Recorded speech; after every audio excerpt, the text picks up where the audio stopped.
Bien, esta es la interfaz del software SCAPS. Ahí les dejaré el link en la descripción del video para que puedan descargarlo. Instalarlo es relativamente sencillo, eh, dependiendo de la capacidad de su computadora, de su ordenador.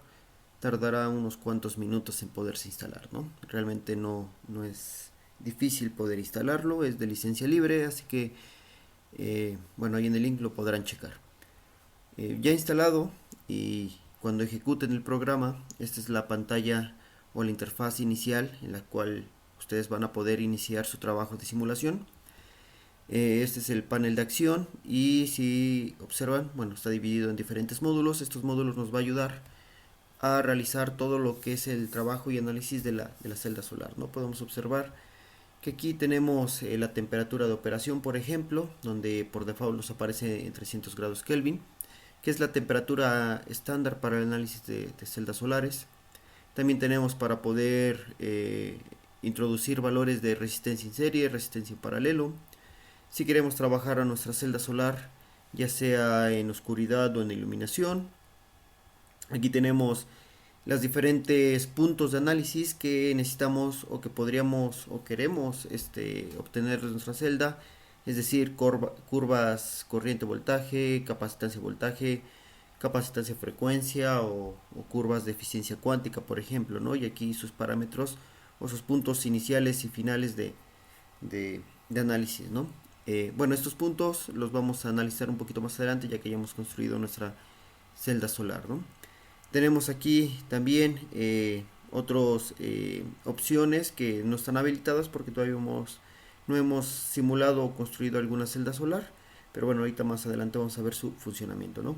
Aquí tenemos la información del software que nos brinda y por ejemplo lo que nos indica, ¿no? Que este programa ha sido creado para simular celdas solares de heterunión, ¿sí? Bueno, que ha sido desarrollado casi específicamente para el análisis de celdas solares de teluro de cadmio, por ejemplo, etcétera, etcétera, ¿no? Bien, de todos estos botones e interfaces, uno de los principales o lo que nos va a permitir empezar a elaborar nuestra celda es esta opción que es el set problem, que nosotros al momento eh, digamos, de darle clic, nos va a aparecer este panel o esta ventana, esta interfaz, que es el panel de definición, donde nosotros vamos a poder empezar a construir nuestra celda solar. SCAPS nos permite simular celdas a nivel laboratorio con máximo de 7 capas, 1, 2, 3, 4, 5, 6, 7 capas, es decir, podemos introducir no solamente 2, sino 3, 4, 5, etcétera, ¿no? Hacer muy robusta, muy compleja nuestro diseño de nuestra celda solar. Tenemos el contacto trasero y el contacto frontal, ¿no? Aquí tenemos las interfaces entre cada capa, por ejemplo, bueno, ahorita lo vamos a observar. Y bueno, podemos observar también que SCAPS nos da el punto de iluminación. Aquí lo podemos observar que va a estar iluminado por el contacto frontal. Aquí tenemos la representación de la luz solar compuesta en sus diferentes longitudes de onda. Y aquí, como vayamos construyendo la celda solar, aquí nos va a aparecer esquemáticamente nuestra celda, ¿no? Tenemos estas opciones, que pues, nuevo es para crear una nueva celda solar. Aquí para cargar una celda que ya hayamos guardado. Y aquí para la opción de cuando ya estemos construyendo nuestra celda, nos permite aquí, digamos, guardar nuestra celda solar, ¿no? Nosotros, para empezar a construir la celda solar, vamos a iniciar agregando una capa, ¿sí? Recuerden que aquí está el contacto trasero. Vamos a empezar a agregar nuestras capas respectivas. Nosotros al momento de darle clic aquí en agregar capa, nos va a aparecer esta ventana donde podemos ya introducir los parámetros físicos de nuestra celda, ¿no? Aquí por ejemplo podemos cambiarle, ¿no? Vamos a ponerle capa P, por ejemplo, ¿sí? Vamos a poder poner un espesor aquí para mayor comodidad. El espesor lo podemos poner en Armstrongs, en nanómetros, en micras, en milímetros y en centímetros, ¿no? SCAPS nos permite simular desde celdas de película delgada hasta de película gruesa. Por ejemplo, vamos a ponerle 3 micras, ¿no?, de espesor de la capa P. Aquí nos pregunta si la capa es uniforme. Vamos a dejarla que sí, que es una capa uniforme. Y vamos a empezar aquí a meter parámetros, digamos, más específicos de nuestro material. No tanto solamente de propiedades que podamos, como el espesor, sino ya propiedades netamente físicas y químicas de nuestro material, ¿no? Como es el band gap, por ejemplo, que aquí, bueno, precargado nos aparecieron estos valores, pero nosotros podemos modificar, podemos poner 1.5 electron volts, por ejemplo, su afinidad electrónica, su permitividad dieléctrica, la densidad de estados vacíos en la banda de conducción, en la banda de valencia, movilidad de electrones y huecos, ¿sí? Si vamos a, siendo muy específicos en nuestro diseño de nuestra celda, si vamos a permitir que va tunelamiento, pues al momento de seleccionar, pues nos va a pedir la masa efectiva tanto de electrones o huecos, o podemos omitir esa parte y ya no nos va a pedir, ¿no? Otro aspecto importante es la densidad de portadores, tanto digamos tipo N o tipo P, es decir, portadores o impurezas donadoras y impurezas aceptoras, ¿no? Si nuestro capa P es nuestro material tipo P, pues vamos a tener una concentración de purezas aceptoras mayor que las donadoras, ¿no? Entonces, en este caso, pues podemos poner que hay 0 y tenemos una, por ejemplo, concentración de 1 por 10 a la 16, ¿no? Dependiendo de cada material que nosotros queramos construir. Tenemos aquí nuestro modelo de absorción, donde tiene dos opciones que más adelante lo vamos a analizar bien. Aquí lo vamos a poner según modelo. Aquí SCAPS nos va a construir el modelo de absorción de acuerdo a nuestros parámetros físicos que ya introdujimos aquí, ¿no? Y bueno, aquí en esta parte nosotros podemos agregar defectos del material. Aquí, por ejemplo, tenemos el modelo de recombinación donde nosotros podemos colocar, si es que tenemos los datos, el coeficiente de combinación radiativa, coeficiente de captura de electrón tipo Auger, etcétera, etcétera, ¿no? O podemos agregar defectos al material cuantificados en una densidad de defectos en este material, ¿no? ¿Qué defectos puede haber en un material? Pues que sea policristalino, que tenemos mucha frontera de grano, etcétera, etcétera, ¿no? Entonces, para nosotros poder agregar ese, esos defectos al material, SCAPS nos pide ciertas condiciones, que introducir algunos datos para poder nosotros configurar estos defectos en el material, ¿no? Aquí, por ejemplo, podemos poner defecto 1, bueno, más bien vamos a agregar el defecto 1, nos va a permitir, si lo observan, agregar diferentes defectos. Bueno, ahorita vamos a observar y nos va a pedir datos como qué tipo de defecto, ¿no? Si vamos a hacer un defecto neutral, es decir, que no se va a comportar como ni aceptor ni donador. Tenemos aquí un single o un donador simple, un aceptor simple, un donador doble, un aceptor doble, anfotérico y custom defined multilevel, ¿no? Por ejemplo, el single donador simple, pues básicamente es como si tuviéramos un defecto tipo donador, es decir, que vamos a tener ahí un electrón, ¿no?, que no está funcionando como un defecto donador, ¿no? Un aceptor simple podría entenderse como un centro de recombinación, donde tenemos, por ejemplo, la probabilidad de una captura de un electrón, ¿no? Vamos a tener, también nos pide, bueno, vamos a poner lo que es un aceptor simple. Nos va a pedir la sección de captura transversal de electrones y huecos, que esta está medida como es un área en centímetros cuadrados, ¿no? Esta parámetro nos indica la probabilidad o el área efectiva de probabilidad en que un electrón, por ejemplo, sea capturado o en el que ese defecto tenga efecto sobre los portadores, ¿no? Según nuestro dato que tengamos, podemos cambiar esa área, por ejemplo, 1 por 10 a la menos 10, 1 por 10 a la menos 15, 1 por 10 a la menos 19, ¿no? Mientras menor sea nuestra área de captura transversal, pues menor va a tener ese efecto, esa digamos, ese defecto, ¿no? ¿Qué quiere decir?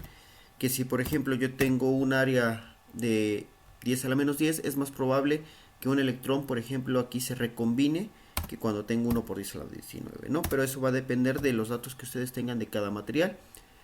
Como va a ser, también nos pide la distribución energética de este tipo de defecto, si va a ser singular, si va a ser uniforme, si va a tener un comportamiento tipo gaussiano, etcétera, etcétera, ¿no?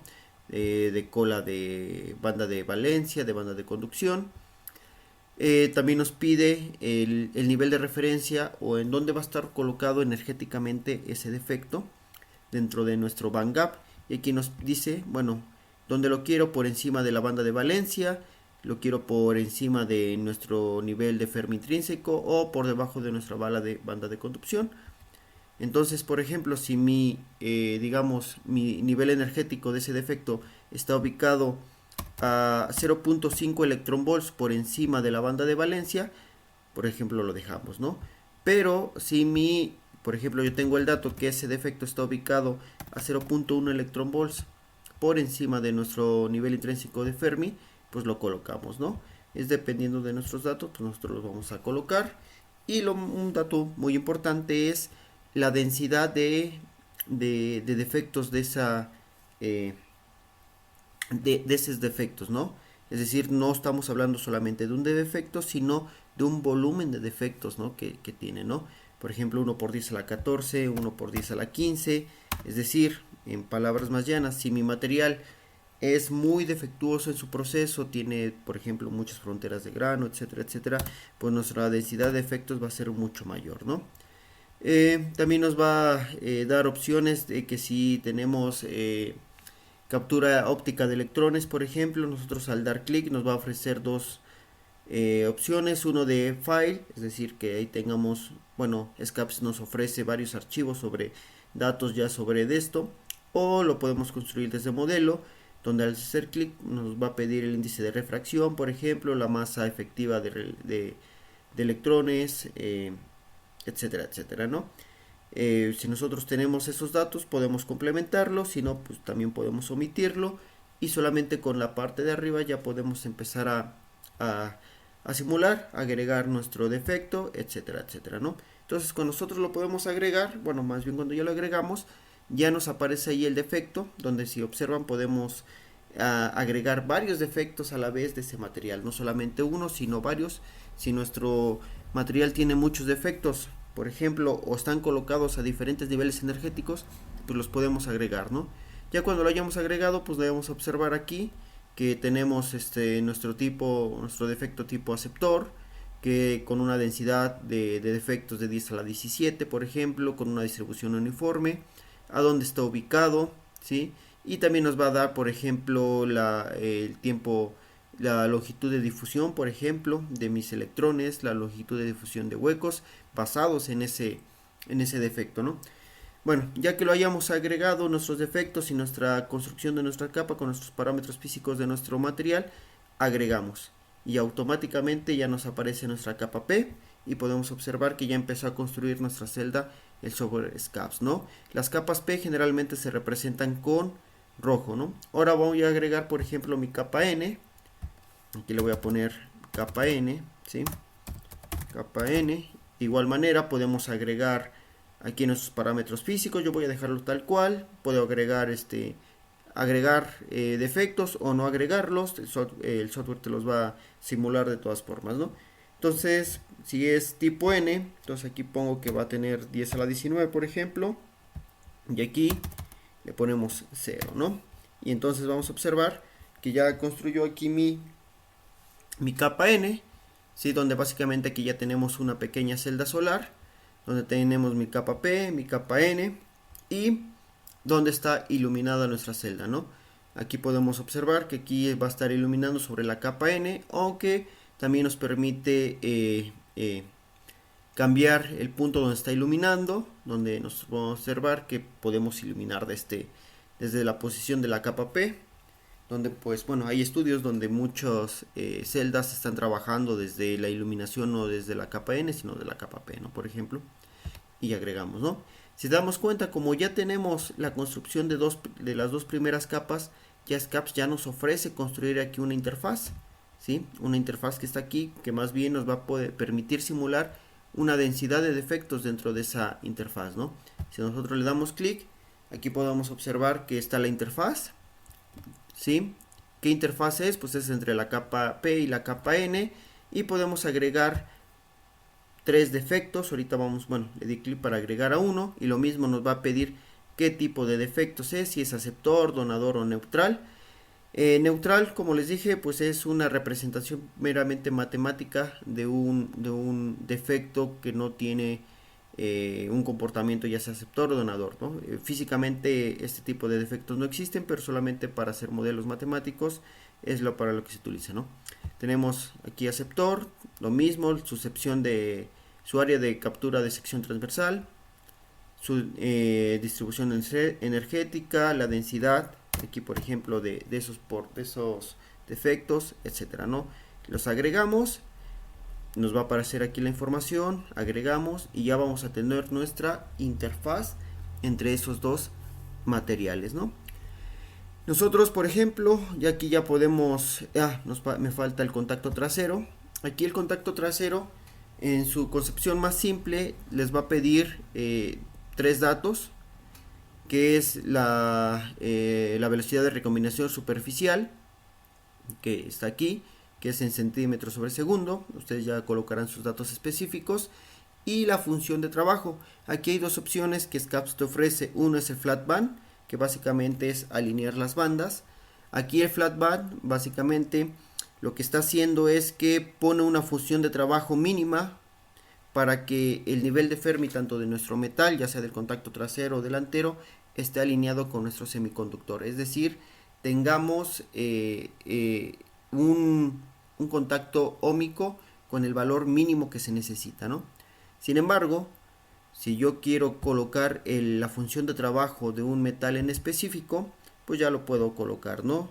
4.5 electron volts, 6 electron volts, si es que existe un metal con esa información, 5.6 por ejemplo del platino, etcétera, etcétera, ¿no? O si lo quiero lo puedo trabajar con flat bands, es decir, con un metal de bandas planas, bueno, con una idealización de un contacto con bandas planas, ¿no?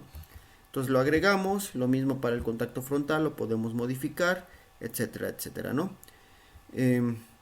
Ya que lo hayamos completado, todas las capas que queramos, podemos inmediatamente pasar a simularlo en OK y nos va a regresar a la, digamos, al panel anterior, o lo podemos guardar en primera instancia, ¿no? Le damos Save y nos va a aparecer aquí donde lo podamos o querramos guardar. Automáticamente SCAPS te abre la carpeta de definición donde nosotros podemos guardar nuestra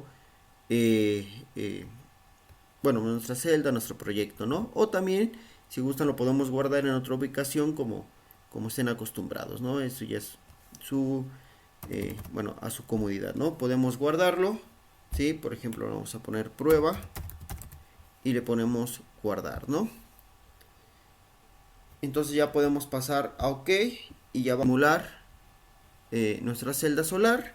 Pero antes de pasar a simularla, si aún estoy conforme con mi, digamos, mi capa, o recuerdo que me faltó algún dato, etcétera, etcétera, pues me regreso otra vez.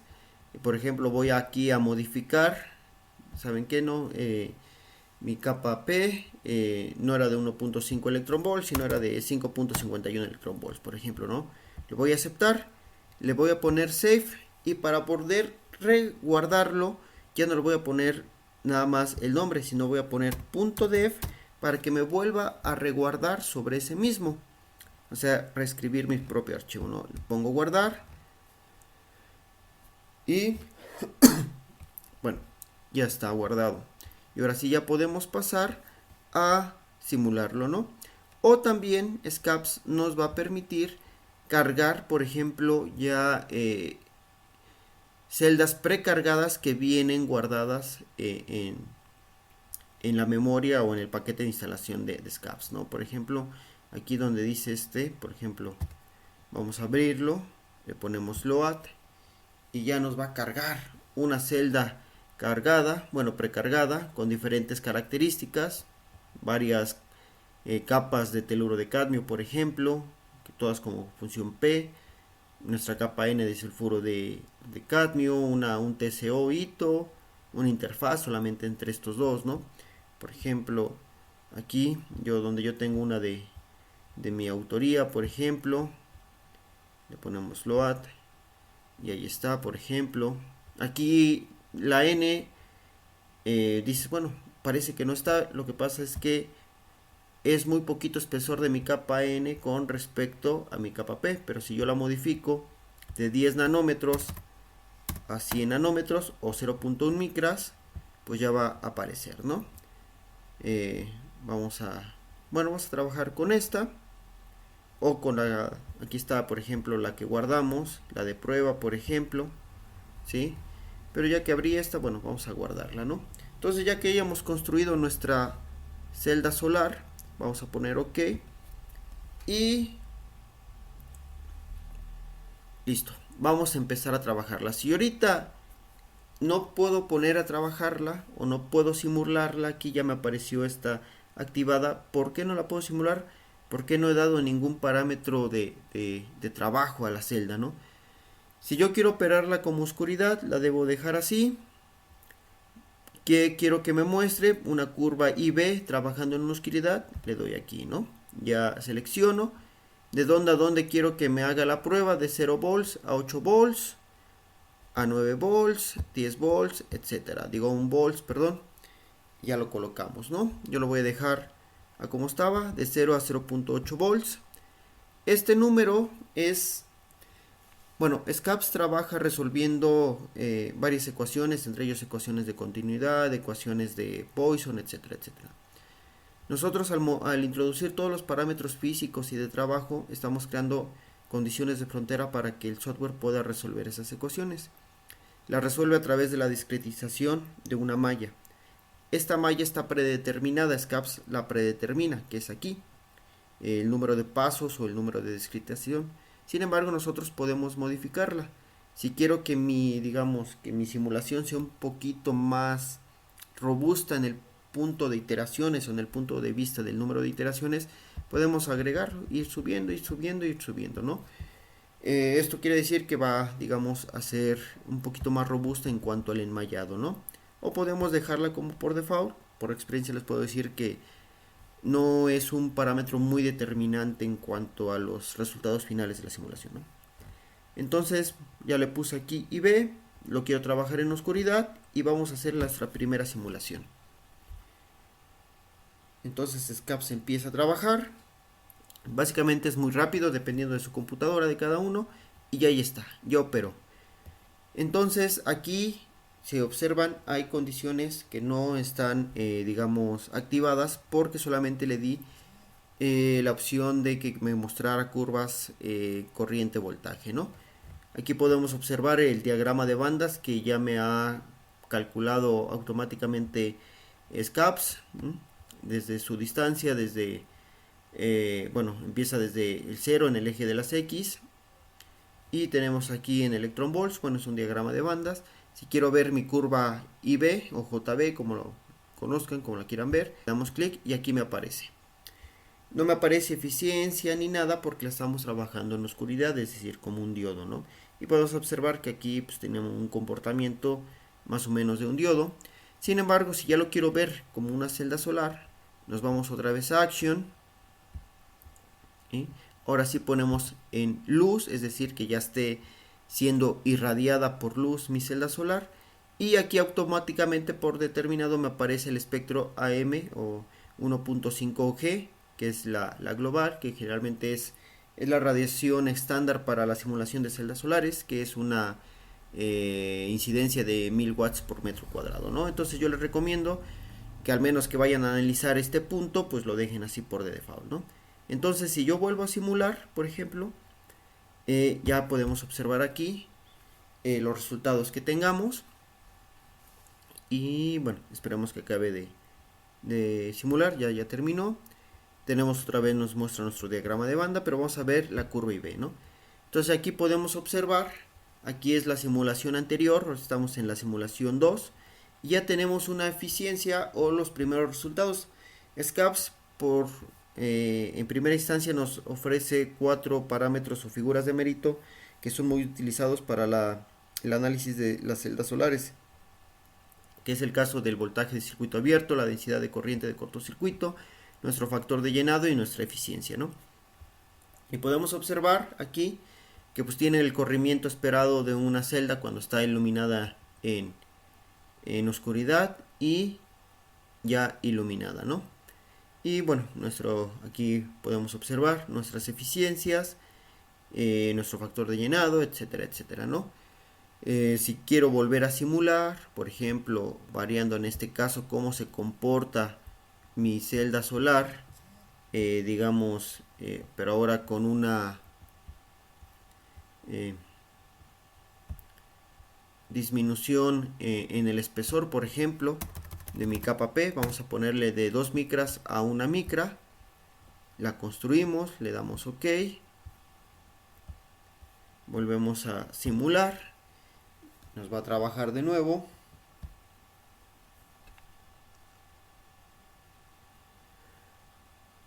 listo, ya acabo de simular,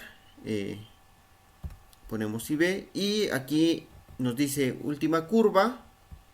Aquí nos dice última curva, es la de color verde. Aquí también podemos ver que estamos en la simulación número 3. Y podemos observar que al disminuir pues, el espesor de mi capa, tenemos una disminución en mi eficiencia. Tenemos una disminución en el voltaje de circuito abierto, que aquí podemos ver en la intersección en el eje, en el eje 0, bueno, en el punto 0. Cómo disminuye de aquí. Pasó de 0.7, si no mal recuerdo, 0.72 a 0.67. Bueno, aquí de manera numérica lo podemos observar, ¿no? La eficiencia bajó y aquí podemos observar a través de nuestras gráficas IB cómo está el comportamiento, o si queremos volver a regresar a los valores de mi simulación anterior, aquí podemos observar, ¿sí? Nuestra simulación número 3, etcétera, ¿no? Entonces, básicamente ese es en esencia el funcionamiento de SCAPS. Así se construye, así se simula. Si en este caso quiero hacer, por ejemplo, ver la eficiencia cuántica de mi celda solar, es decir, la eficiencia cuántica nos mide, digamos, la relación que hay entre fotón incidente al número de pares electrón huecos, en este caso electrón, aprovechado para la corriente. Es decir, si yo tengo una eficiencia cuántica del 100%, indica que por cada fotón que llega se va a generar un par electrón hueco, y de esos pares electrón hueco todos los electrones o ese electrón son aprovechados, ¿no? No hay, digamos, desperdicio, ¿no? Si, por ejemplo, si tengo una eficiencia cuántica del 90%, quiere decir que 9 de cada 10 fotones incidentes son aprovechados para la generación de pares electrón hueco, y en este caso no se han recombinado y son aprovechados para la corriente o la generación de electricidad, ¿no? Bueno, aquí ya le pongo que mi eficiencia cuántica, bueno, le pongo simular, me va otra vez a hacer el análisis de mi curva JB. Inmediatamente que acabe de hacer el análisis de la curva JB, va a empezar con el análisis de la eficiencia cuántica desde un rango de longitud de onda que pusimos de 300 nanómetros a 900 nanómetros en longitud de onda, ¿no?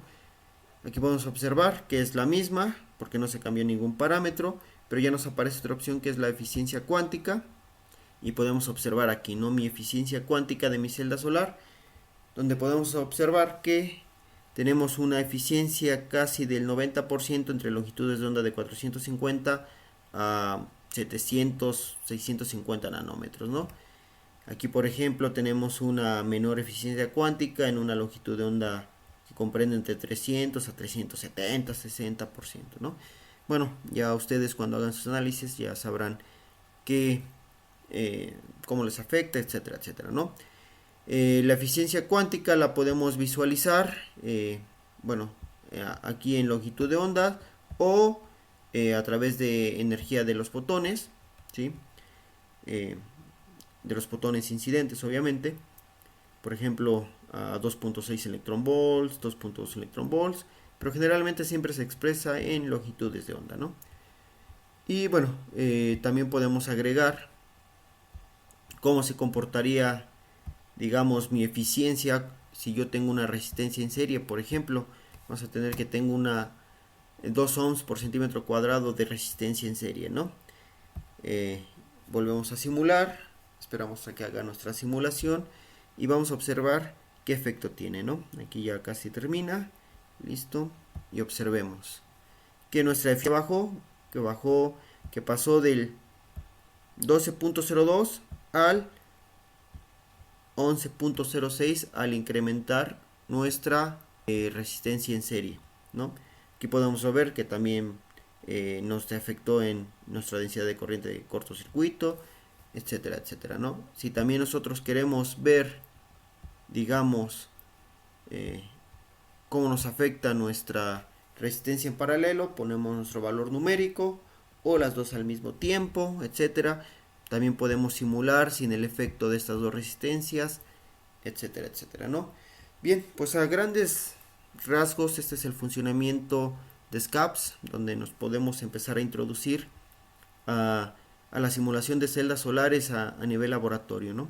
Ya en el siguiente video voy a abordar un poquito más en específico todos los aspectos de una manera más detallada, sobre todo para obtener los parámetros, los datos para poder graficarlos, por ejemplo en Origin, obtener datos como el espesor de la zona de agotamiento, etcétera, etcétera. Bien, pues espero les haya gustado y que les sirva este video.